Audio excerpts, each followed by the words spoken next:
అన్నదాత అన్నదాత మీ అన్నదాత, చెమటోడ్చి ఆహారాన్నందించే రైతన్నా, అనునిత్యం నీ కండదండగా నిలిచే నేస్తం ఎవరన్నా. అన్నదాత అన్నదాత మీ అన్నదాత.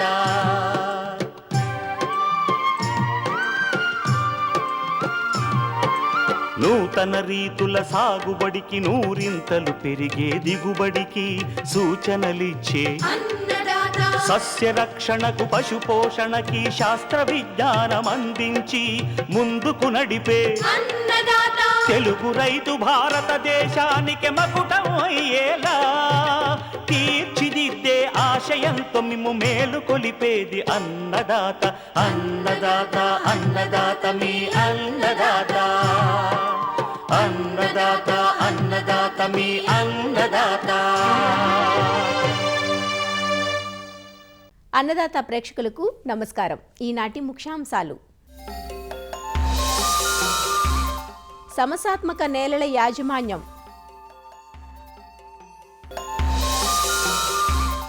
సుగంధ తైలాన్నిచ్చే జిరానియం పంట సాగు లాభదాయకంగా ఉంటుందన్న సంగారెడ్డి రైతు అనుభవం, పుచ్చలో రసం పీల్చు పురుగులు పండు ఈగ నివారణ, ఇంకా జై కిసాన్ వ్యవసాయ సమాచారం.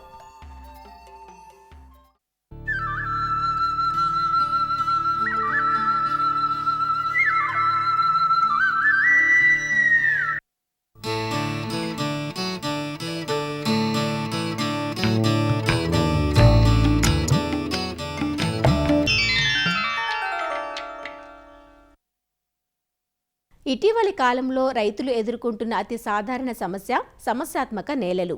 భూమిలో సారం లోపించిన, స్థితిగతులు అనుకూలంగా లేకపోయినా సరైన దిగుబడులు సాధించలేం.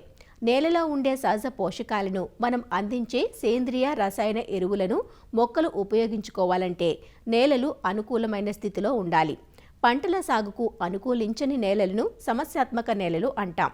కోతకు గురయ్యే నేలలు, ఇసుక నేలలు, గట్టిపొర నేలలు, సున్నపు నేలలు, చౌడు నేలలు ఇవన్నీ సమస్యాత్మక నేలల కిందకే వస్తాయి.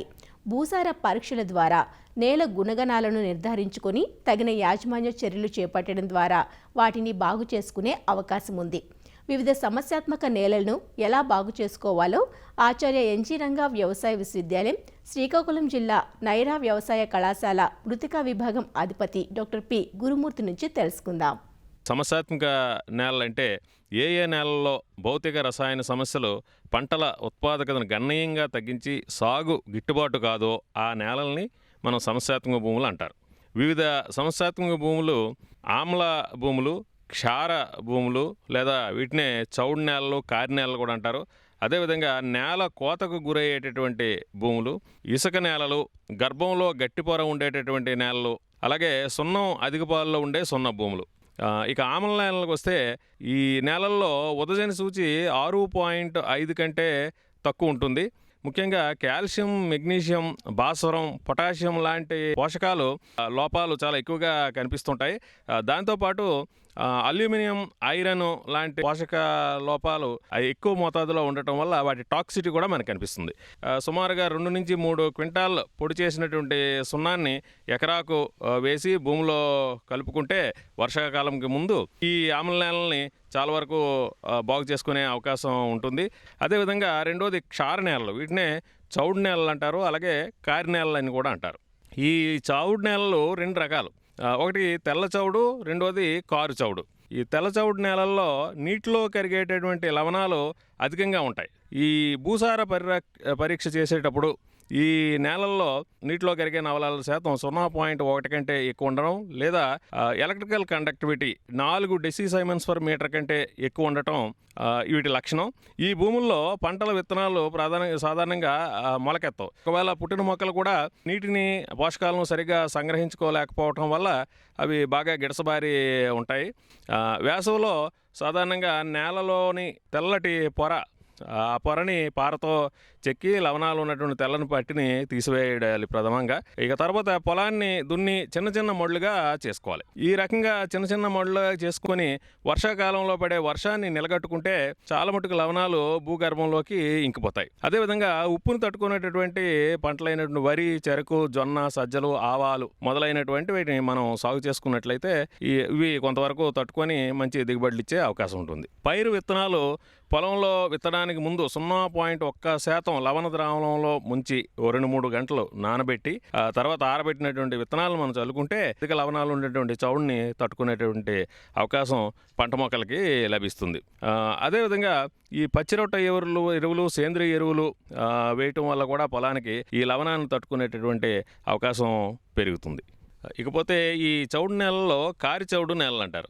భూసార పరీక్షలో నేల ఉదజని చూసి 8 కంటే ఎక్కువ ఉంటుంది మరియు మార్పిడి చెందేటటువంటి సోడియం 15% కంటే ఎక్కువ ఉంటే ఇవి కారిచౌడు నేలలుగా పరిగణిస్తారు. ఇకపోతే ఈ కారిచౌడు నేలని యాజమాన్యం చేసుకోవడానికి భూసార పరీక్ష చేయించి సిఫార్సు చేయబడ్డ జిప్సం ఎరువును పొలంలో వేసి కలిదుని నీటిని నిలకట్టి 2-3 రోజుల తరువాత ఆ నీటిని మురుగునీటి కాలువల ద్వారా బయటకు తీసేయాలి. సుమారుగా ఎకరాకి 1.2 నుంచి 1.6 టన్నుల జిప్సంను వాడుకోవాలి. పచ్చిరొట్ట ఎరువులు జీలుగను సాగు చేసి పూత దశలో భూమిలోని కలిగి దున్నితే సేంద్రియ పదార్థాలు ఏర్పడి ఈ చౌడుని తగ్గిస్తాయి. జిప్సం ఎరువుకు ప్రత్యామ్నాయంగా గంధకం పొడి కానీ లేదా పైరైటు లేకపోతే చెరుకు ఫ్యాక్టరీలో వచ్చే ప్రెస్ మడ్ను కూడా మనం ప్రత్యామ్నాయంగా వాడుకునే అవకాశం ఉంటుంది. జీలుగా, వరి, రాగి ఈ పంటల క్రమాన్ని చౌడు ఉన్న ప్రాంతాల్లో పాటిస్తే మనకి ఈ చౌడు ప్రభావం ఎక్కువగా కనిపించదు. ఇకపోతే కోతకు గురయ్యేటటువంటి నేలలు, అధిక వర్షాలు, నేల వాలు అధికంగా ఉండటం వల్ల సారవంతమైనటువంటి భూమి పైపొర కొట్టుకుపోయి నేలలన్నీ కూడా నిస్సారం జరుగుతాయి. దీనికి యాజమాన్యం ఏమిటంటే 2-3% వాలు ఉన్నటువంటి భూముల్లో కాంటూరు సేద్యం చేయాలి. నేల కోత కూడా నియంత్రించబడుతుంది. పైర్ల దిగుబడి కూడా 25% పెరుగుతుందన్నట్టు నిరూపించబడింది. ఇకపోతే ఇసుక నేలలు, ఈ నేలల్లో సాగు చేసేటప్పుడు ఎరువులు అవి వేసేటప్పుడు భూమి లోపల పొరల్లోకి ఇంకిపోయి పంట చేనుకు ఉపయోగం చాలా తక్కువగా ఉంటుంది. ఇకపోతే ఇసుక నేలలు యాజమాన్యం చేయడానికి వేసవిలో చెరువు మట్టిని ఎకరాకు 25 నుంచి 30 టన్నులు వేసుకోవాల్సి ఉంటుంది. ఇకపోతే తొలకరి వర్షాలు మొదలైనప్పుడు దాదాపుగా 200 కిలోల రోలర్ను 3-4 సార్లు నేలపై తిప్పితే ఈ ఇసుక నేలలు కొంచెం కాంపాక్ట్ అయ్యి నీటిని నిలుపుకునేటటువంటి సామర్థ్యం కూడా పెరుగుతుంది. ఇకపోతే గర్భంలో గట్టిపొర ఉండేటటువంటి భూములు అనేది ఒక సమస్య సాధారణంగా మనకు కనిపిస్తుంటుంది. ఈ భారీ యంత్రాలు వాడటం వల్ల నేల అడుగు పొరల్లో మట్టి గట్టిగా మారిపోతుంది. వేసవిలోని లోతు దుక్కి చేయాలి. సాధారణంగా ఎంబీ ప్లవ్తో లేకపోతే డిస్క్ ప్లవ్తో కానీ 40 నుంచి 50 సెంటీమీటర్ల లోతు వరకు కూడా దుక్కి చేసుకోవాలి. లేదా సబ్సాయిలర్ కానీ చిజిల్ ప్లవ్ కానీ వాడి ఈ గట్టి పొరను కూడా పగలగొట్టే అవకాశం ఉంటుంది. ఎకరాకు దాదాపు 10 టన్నులు సేంద్రియ ఎరువులు మరియు 2 టన్నుల జిప్సం వేస్తే ఈ గట్టిపొర ప్రభావం తగ్గి పంటల దిగుబడి కూడా పెరిగే అవకాశాలు ఉన్నాయి. వేరు వ్యవస్థ గట్టిగా ఉండేటటువంటి కంది, ప్రత్తి వంటి పైర్లను కూడా గర్భంలో గట్టిపొర ఉండేటటువంటి భూముల్లో వేసుకుంటే పొరని బ్రేక్ చేసే అవకాశం కలుగుతుంది. ఇక చివరగా సున్నం అధికంగా ఉండేటువంటి భూములు, ఈ సున్న భూముల్లో సూక్ష్మ పోషక లోపాలు, భాస్వరం లోపం ఎక్కువగా ఉంటాయి. జనుము, జీలుగా వంటి పచ్చిరొట్ట పైర్లను సాగు చేయాలి. ప్రత్యామ్నాయంగా ఎకరాకు 4-6 టన్నుల సేంద్రియ ఎరువు లేదా పశువుల ఎరువుని కూడా వేసుకోవాల్సి ఉంటుంది. ఈ నేలల్లో భాస్వరం ఎరువును వెదజల్లకూడదు. భాస్వర ఎరువును మొక్కల మొదల్లోనూ మాత్రమే వేయాల్సి ఉంటుంది. ఈ రకంగా సమస్యాత్మక నేలలను గుర్తించి రైతు సోదరులు తగినటువంటి యాజమాన్య పద్ధతులు కానీ పాటించినట్టయితే ఈ సమస్యాత్మక భూముల్లో కూడా మనము దిగుబడులు పెంచుకునే అవకాశం ఉంటుంది.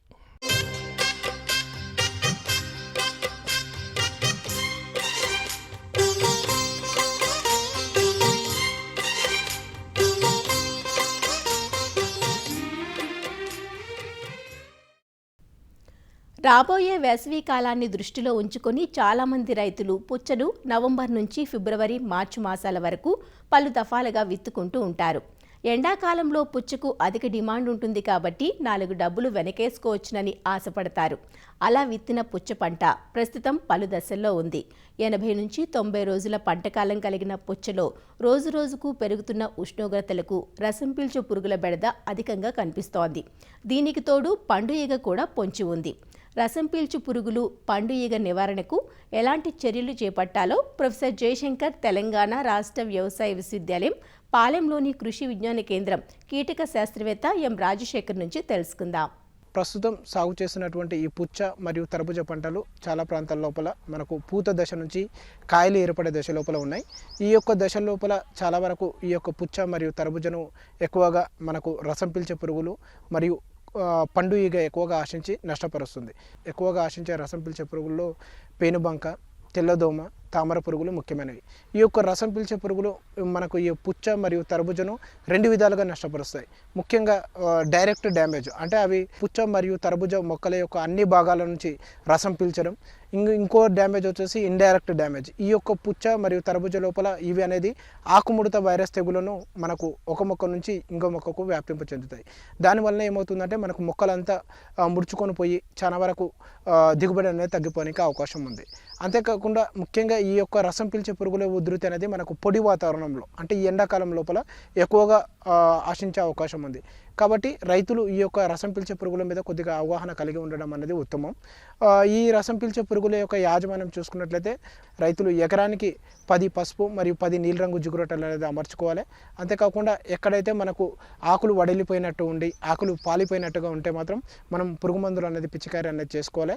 తొలి దశ లోపల ఒకసారి azadirachtin 1500 ppm 5 ml plus imidacloprid 0.3 ml litre నీటికి కలిపి పిచికారీ చేసుకోవాలి. ఎప్పుడైతే మనకు ఉధృతి ఆర్థిక నష్టపరిమితి స్థాయిని దాటింటుందో అప్పుడు మాత్రమే మనం ఒకసారి అసిటమిప్రిడ్ అనే మందు 0.3 గ్రాములు లేదా డయాఫెన్తురాన్ అనే మందు 1.25 గ్రాములు లీటర్ నీటికి కలిపి పిచికారీ చేసుకున్నట్లయితే మనం ఈ యొక్క రసం పీల్చే పురుగులను సమర్థవంతంగా అదుపు చేసుకోవచ్చు. ఇది కాకుండా మనకు కాయ ఏర్పడే దశ లోపల ఈ యొక్క పుచ్చ మరియు తర్బూజను ఎక్కువగా నష్టపరిచేటటువంటి పురుగు వచ్చేసి పండు ఈగ. ఈ యొక్క పండు ఈగ మనకు ముఖ్యంగా రెక్కల పురుగు గమనించడం జరుగుతుంది. ఈ యొక్క రెక్కల పురుగు అప్పుడే ఏర్పడుతున్నట్టు కాయ లోపల గుడ్లను అనేది పెడుతుంది.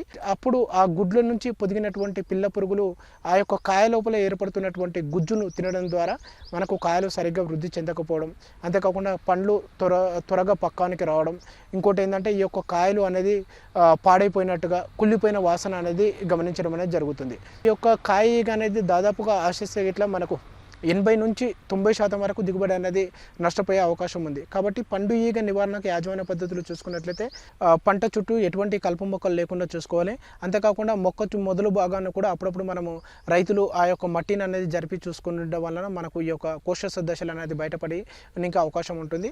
అంతేకాకుండా మనం ఎకరానికి ఒక 4 నుంచి 5 పండు ఈగ బుట్టలు అనేది అమర్చుకోవాలి. లేదు అంటే ఇట్లా రైతువారి పద్ధతిలోనే వారు పండు ఈగ నివారణకు పండు ఈగ ఆకర్షణ బుట్టలు అనేది తయారు చేసుకోవచ్చు. వాటి కోసం ఏం చేసుకోవాలంటే రైతులు ఒక డజను బాగా పండినటువంటి అరటి పళ్ళను తీసుకొని వాటిని గుజ్జుగా చేసేసుకొని ఒక రాత్రంతా పులియబెట్టుకొని దాని లోపల మనకు కొద్ది వరకు చక్కెర ద్రావణాన్ని యాడ్ చేసుకొని దాని లోపల మనకు 5 నుంచి 10 మిల్లీలీటర్ల మలాథియాన్ అనేటటువంటి పురుగు మందును కలిపేసుకొని వాటిని చిన్న తొట్టెల లోపల ఒక ఎకర పొలం లోపల ఒక 10 చోట్ల అమర్చడం వలన ఈ యొక్క పండు ఈగ అనేది వీటికి ఆకర్షితం అయిపోయి అక్కడ అందులోపల ఉండేటటువంటి తొట్టెల్లో పడి చనిపోవడానికి అవకాశం ఉంటుంది. ఎక్కడైతే మనకు ఈ యొక్క తొట్టెలు పెట్టుకోకపోవడం ఇబ్బందిగా ఉండి మరియు పురుగు మందులు పిచికారీ చేసుకోవాల్సిన అవసరం ఉన్నప్పుడు మాత్రం తప్పకుండా ఒకసారి పురుగు మందు అనేది పిచికారీ చేసుకోవాలి. అందులోపల మలాథియాన్ అనే మందు 2 ml లీటర్ నీటికి కలిపి పిచికారీ చేసుకున్నట్లయితే కూడా మనం ఈ యొక్క పండు ఈగను కూడా అదుపు చేసుకొని రైతులు పుచ్చ మరియు తర్బూజలో అధిక దిగుబడులు పొందడానికి ఆస్కారం ఉంటుంది.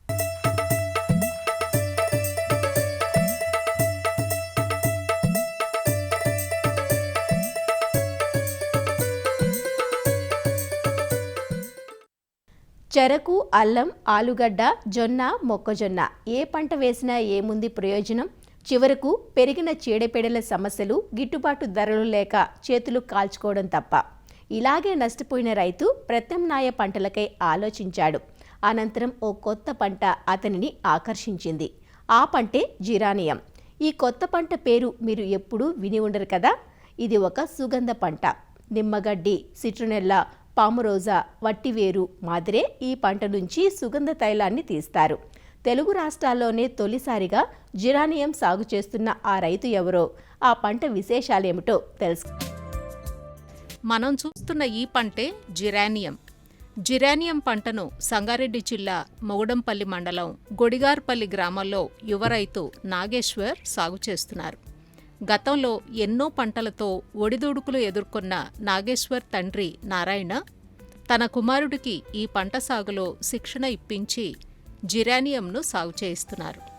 మహారాష్ట్రలోని పూణే, నాసిక్, ఉద్గిర్, లాతూర్ ప్రాంతాల్లో జిరానియం సాగు గురించి తెలుసుకుని తొలిసారిగా తెలుగు రాష్ట్రాల్లో ఈ పంట సాగుకు శ్రీకారం చుట్టారు. మొదట 2 ఎకరాల్లో నాటుకుని తరువాత 2 దఫాలుగా ఈ పంటను విస్తరించారు. ప్రస్తుతం 6 ఎకరాల్లో సాగు చేస్తున్నారు. ముంబైకు చెందిన ఎస్ఎస్ కేల్కర్ కంపెనీతో ఒప్పందం కుదుర్చుకుని పంట వేశారు. ఇప్పటికే 1.5 ఎకరం పంటను కోత చేసి నూనె తీశారు. పరిమళ ద్రవ్యాలు, సబ్బులు, చర్మ వ్యాధుల నివారణకు ఉపయోగించే జిరానియం నూనె లీటరు 10,000 నుంచి 14,000 రూపాయల వరకు ధర పలుకుతోంది. పంట సాగులో సమస్యలు తక్కువంటారు రైతు నాగేశ్వర్. ఇప్పుడు ఈ కనబడే క్రాప్ వచ్చేసి క్రాప్ నేమ్ జెరీనియం. ఇది ఒక ఇండోనేషియా, చైనా వెరైటీ. ఇది మనకు బాంబేలో ఎస్ఎస్ కేల్కర్ కంపెనీ అనే వాళ్ళతోటి మనకు ఓ మహారాష్ట్ర రైతుల వాళ్ళు తెలిసి ఈ క్రాప్ గురించి మనం కూడా ఎట్లా ఉంటుంది అనేది ఒక 4 దఫాలుగా మహారాష్ట్రకి వెళ్ళి చూడాల్సి వచ్చింది. పూణే, నాసిక్, ఉద్గిర్, లాతూర్లో అక్కడ కూడా చేస్తున్నారు. దీన్ని ఒక 6 నెలల వరకు దీన్ని పరీక్షించి వాళ్ళ దగ్గర ఎట్లుంది, వాళ్ళ రైతులతో కలిసి వేస్తే ఏంది ఇది ఏమొస్తుందని తెలుసుకున్న తర్వాత మనం కూడా దీన్ని నిర్ణయించుకున్నాము. స్టెప్ బై స్టెప్ వేసినాం. ఫస్ట్ ఒక 2 ఎకరాలు, తర్వాత 2 ఎకరాలు, తర్వాత 2 ఎకరాలు, ఇట్లా 6 ఎకరాలు ఇప్పుడు మనం రెడీ ఉన్నది. 1 ఎకరన్నర అయితే హార్వెస్టింగ్ అయిపోయింది. క్రాప్ వేయడం కూడా కొద్దిగా స్టార్టింగ్ పెట్టడం కొద్దిగా చిన్న ఖర్చుతో కూడుకున్న పని. ఫస్ట్ టైం పెట్టడం ఒక్కసారి వేస్తే మనకు 3 సంవత్సరాల క్రాప్ వస్తుంది. 1 సంవత్సరానికి 4 కోతలు వస్తుంది. ప్రతి 3 నెలలకు కోత. ఒక కోతకు వచ్చేసి 10 టన్నుల దిగుబడి. అంటే 1 టన్నుకి 1 కేజీ ఆయిల్ వస్తుంది మనకి. ఇప్పుడు ప్రజెంట్ మార్కెట్ 10,000 ఉంది రేటు. ఇంతకుముందు 11,500 కూడా ఉంది, ఇప్పుడు 10,000 ఉంది. 10,000 లీటర్ అంటే మనకు ఒక కటింగ్ 1,00,000 రూపాయలు. ఫస్ట్ 3 నెలలది ఫస్ట్ కటింగ్లో మన ఖర్చులు మొత్తం వెళ్ళిపోతాయి. మనకు తర్వాత వచ్చేది అంతా మనకు ఖచ్చితంగా మిగిలే ఉంటుంది. దీనికి ప్రాసెస్ చేయడానికి మనకు డిస్టిలేషన్ యూనిట్ కావాలి. దీనిలో మేజర్ మనకు డ్రాబ్యాక్ ఏంటంటే ఒక చిన్న రైతు వేయాలంటే డిస్టిలేషన్ యూనిట్ పెట్టుకోలేడు. అట్లీస్ట్ డిస్టిలేషన్ యూనిట్ పెట్టాలంటే 10 ఎకరాలు ఉండాలి మనకు. ఇంకా చిన్న యూనిట్ పెట్టుకోవాలన్నా కూడా మినిమం 5 ఎకరాలు ఉండాలి. ఆ యూనిట్ లేకపోవడం వల్ల కొద్దిగా రైతులకు కొద్దిగా దూరంకి వెళ్ళి వచ్చి డిస్టిలేషన్ చేసుకోవాలన్నది కొద్దిగా ఇద్దం ఉంటుంది. కానీ ఇప్పుడు మన దగ్గర డిస్టిలేషన్ యూనిట్ కూడా రెడీ చేస్తున్నాం మనము. ఆ డిస్టిలేషన్ యూనిట్ చుట్టుముట్టు రైతులకు కూడా కొద్దిగా ఉపయోగపడుతుంది. మనకి నర్సరీ రూపంలోనే దొరుకుతుంది. ఈ స్టెమ్ను కట్ చేసి వాళ్ళు నర్సరీ పెంచుతారు. 45-50 డేస్ ప్రాసెస్ చేసి పెంచిస్తారు మనకు. పూణే దగ్గర నుంచి తెప్పించాం మనం. ఫస్టే వాళ్ళకు ఒక పేమెంట్ 80% పేమెంట్ చేయాలి మనం బుకింగ్లోనే. ఒక మొక్క వచ్చేసి మనకు 5 రూపాయలు పడ్డది మనం పెట్టడానికి. ఇక్కడ తీసుకొచ్చి రానికి డెలివరీతో ఉంటే 5 రూపాయలు పడ్డది. మనకు డ్రిప్ వేసుకోవాలి, పెంటెరువు అది అంటే మనకు ఎకరాకు 70,000 నుంచి 80,000 ఫస్ట్ టైం ఖర్చు వస్తుంది. సాలుకు మధ్యలో 4.5 ఫీట్లు పెట్టినాం మనం. అక్కడ మహారాష్ట్రలో 4 ఫీట్ పెట్టారు కానీ మనం 4.5 పెట్టాం. కొద్దిగా మనకు ల్యాండ్ని బట్టి కొద్దిగా పెరిగితే ఎక్కువ స్పేసెస్ బాగుంటుందనే ఉద్దేశంతో 4.5 ఫీట్లు పెట్టి ఇంటర్ కల్టివేషన్ కూడా బాగుంటుందని. 1 ఎకరాకు వచ్చేసి మనకు 10 నుంచి 11,000 మొలకలు కావాలి. మొలక మనం 40 రోజులు 45 రోజుల మొలక దొరుకుతుంది. పెట్టినాక మనం మొలక నాటినాక మనకు 4 నెలల్లో ఫస్ట్ కటింగ్ వచ్చేస్తుంది. మనం ఫస్ట్ కటింగ్ 4 నెలల్లో చేసుకోవచ్చు, తర్వాత కటింగ్ 3 నెలల్లో చేసుకోవచ్చు. మరి ఇది అయిందా లేదా, ఇంకా వెయిట్ చేయాలన్నా లేకపోతే అది తెలుసుకోవాల్సిన అవసరం కూడా లేదు. మనం దీన్ని ఆకు పొరుకు అనేది కోసుకొని స్టీమ్ చేస్తాం. మనకు ఉన్నదంతా పైన పొరుకల్లే ఉంటుంది. ఇక దీని అడ్వాంటేజ్ ఏంటంటే దీనిలో ఎలాంటి పందులు కానీ ఎలాంటి జంతువులు కానీ ఈ పంటకు నష్టం చేసేది కూడా ఏం లేదు.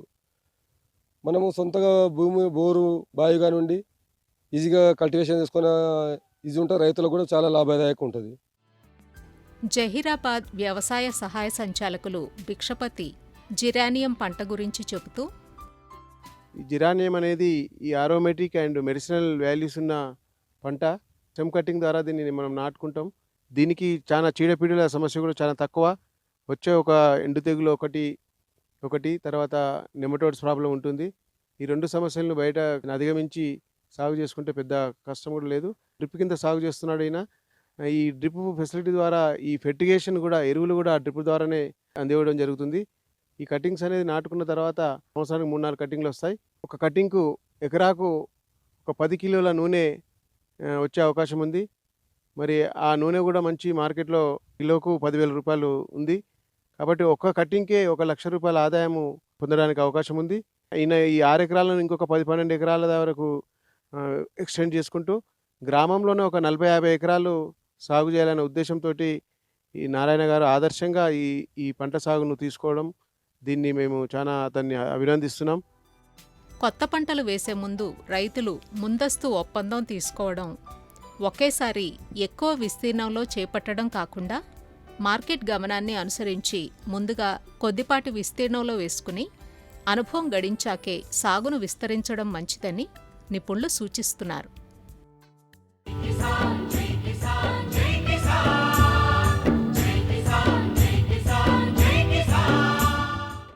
వ్యవసాయ సమాచారం ఇప్పుడు జై కిసాన్లో చూద్దాం.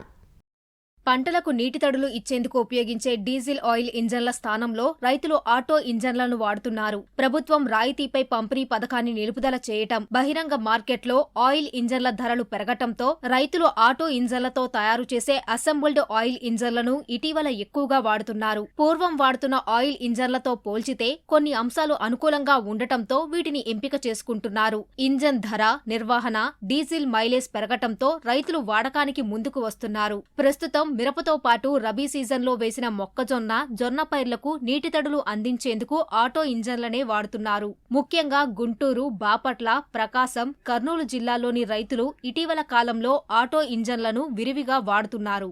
ఆటో ఇంజిన్ మైలేజ్ బాగానే వస్తుంది. 2000 అడుగు దాకా నెట్టిద్దండి బాగానే. చిన్న పంటకాల కాడకైనా సరే తీసుకెళ్ళి పెట్టుకోవచ్చు. మినుముకి వాడచ్చు, వరికి వాడచ్చు, దగ్గర దూరం ఉన్నాను. ప్రతి ఒక్క పంటకి పని చేసేదండి. అప్పుడు అది లంబాడి ఇంజిన్లు అండి ఇచ్చేది మనకి. ఈ ఆటో ఇంజిన్ కదండి, దీనికి ఎంత ఇయ్యలేదు మనకి. దాని మీద ఇదే రైట్ అండి. వస్తువులు తొందరగా దొరకాలన్నా ఇవే దొరుకుతాయి, ఆటో ఇంజిన్లే దొరుకుతాయి తొందరగా. లంబాడి ఇంజిన్ దొరకాలంటే కష్టంగానే ఉంది. అది అందులో హై రేటు, ఈ ఆటో ఇంజిన్ కొద్దిగా రేటు తక్కువ. లేవు కదా కిల్లర్స్ ఇంజిన్ల మీద. మామూలు 3 పంపు కొనాలన్నా కూడా 30 చిల్లర అవుతుంది. 4 పంపు తీసుకోవాలంటే 60 చిల్లర చెప్తున్నారు. అందువల్ల వాటి మీద పోకుండా ఈ లాక్కొని వెళ్ళడానికి ఆటో ఇంజిన్లు ఇవి వాడుతూ ఉంటారు. లేదంటే కొన్ని ఏరియాల్లో ఏదన్నా చైనా ఇంజిన్ వాడుతున్నారు కిలాస్కరు, అందువల్ల ఆగిపోయింది.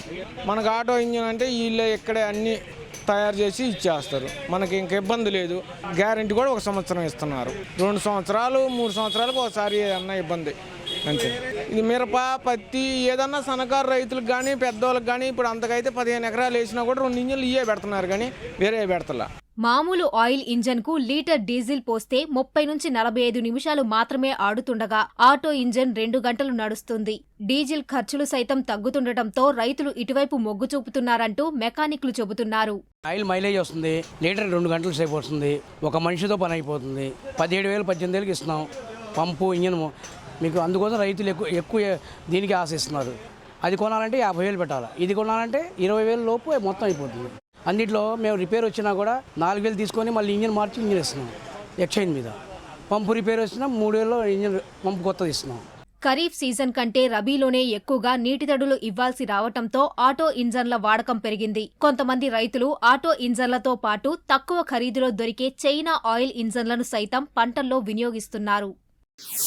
ఖమ్మం జిల్లా పాలేరు నియోజకవర్గం నేలకొండపల్లి మండలానికి చెందిన మేకల గోపి అనే రైతు కూరగాయల సాగు చేపట్టాడు. తనకున్న 1 ఎకరం పొలంతో పాటు 3 ఎకరాల పొలం కౌలుకు తీసుకుని కూరగాయలు సాగు చేస్తున్నాడు. దొండ, కాకర, చిక్కుడు వంటి పందిరి కూరగాయలతో పాటు అంతరంగా టమాటా, క్యాబేజీ వంటి పంటలను సాగు చేస్తున్నాడు. పందిరి విధానంలో డ్రిప్ మల్చింగ్ ఏర్పాటుతో దిగుబడుల నాణ్యత పెరిగిందంటున్నాడు. కోసిన కాయలను ఖమ్మం వ్యవసాయ మార్కెట్లో విక్రయిస్తున్నానంటున్నాడు. 4 ఎకరాలు కౌలుకు తీసుకున్నా. దొండ పందిరి వేసావు 2 ఎకరాలు, 1 ఎకరం కాకర పెట్టా. అలా అంతర పంటగా క్యాబేజీ కూడా వేసా. 1 ఎకరం టమాటా వేసా. 1 ఎకరం మళ్ళీ మా సొంతం దాంట్లో 2 ఎకరాలు 1 ఎకరం పందిరి టమాటా వేసా. అంతర పంట కూడా బాగానే ఉంది. క్యాబేజీ కూడా, దొండ కూడా పర్లేదు. కానీ ఈసారి కొద్దిగా నల్లి ఎఫెక్ట్ వల్ల కొద్దిగా 2 నెలలు మైనస్ అయింది. అయినా కానీ అది 2 సంవత్సరాల పంట చేయబట్టి 1 నెల కాకపోయినా 1 నెల కలుస్తుందని అనుకుంటున్నాం. మంచి లాభసాటిగానే ఉంది. కాకర కూడా ఇప్పుడే స్టార్ట్ అయింది. కోతకు 3 క్వింటాలు అట్లా దిగుతుంది. పందిరికి మల్చింగ్ వేసి డ్రిప్ వేసినాం. కాపు గినక మంచిగా పడ్డది, బాగుంది పందిరి టమాటా. ఇంతకుముందు వరి, పత్తి, చెరుకు, మొక్కజొన్న వేసినాం. వాటికంటే ఈ పందిరి వ్యవసాయం, ఈ కూరగాయల సాగు మంచి లాభసాటిగానే ఉంది. మాకు రోజు 10-12 మంది కూలీలు వస్తారు. ఎటు పోకుండా మాకే డైలీ 10-12 మంది పడతారు. వాళ్ళ ఖర్చులు వెళ్ళిపోను, నాకు కూడా పర్వాలేదు అనిపిస్తుంది. పందిరి సాగుతో ఆదాయం బాగున్నప్పటికీ పెట్టుబడి ఖర్చులు అధికంగా పెరిగినందున ప్రభుత్వం తరపు నుంచి ప్రోత్సాహం అందించాలంటూ కోరుతున్నాడు. మరిన్ని విభిన్న అంశాలతో రేపటి అన్నదాతలో మళ్ళీ కలుసుకుందాం. అంతవరకు సెలవు, నమస్కారం. అన్నదాతలు తమ సందేహాలు, సమస్యలను 18004254085 టోల్ ఫ్రీ నంబర్లో ఉదయం 10 నుంచి 11 గంటల మధ్య పని దినాల్లో సంప్రదించగలరు. ఈ కార్యక్రమాన్ని ఈటీవీ విన్ మొబైల్ యాప్లోనూ వీక్షించండి.